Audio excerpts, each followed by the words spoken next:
The history of the Minnamurra rainforest is kind of in distinct stages. So 1800s to 1850s, we saw logging incredibly prevalent in this area. Red cedar trees were very expensive. They were actually one of our first industries of export. We sent these trees back to the UK. And these beautiful, really big trees were cut down almost to an extinction level. There's only 5 or 6 left in the area. This logging reached such levels that it became almost like a gold rush. And the government actually gave out land grants to people and basically said, we'll give you these parcels of land as long as you clear them of trees so that they're good for farming. So we saw this huge amount of land clearing happen in these areas around this area, around the escarpment. So there's still farms on top of the escarpment from that time era.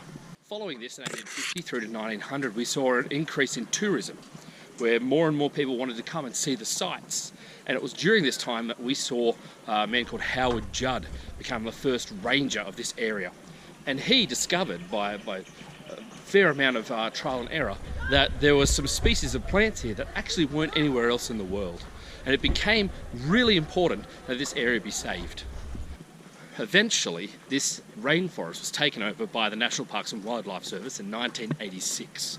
And we started to see laws put into place to protect the trees.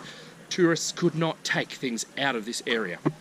And the National Parks and Wildlife Service started really looking after it the way it should be looked after. There's been a bit of a change recently though, as the National Parks and Wildlife Service have been kind of put into the Department of Planning by the New South Wales State Government.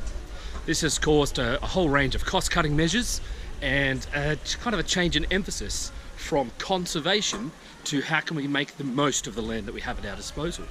One of the clear examples of this is the boardwalk that we're walking on is relatively new, and they used to build the boardwalk going around trees to keep these 150-year-old trees in place. Now they're cut down to save money.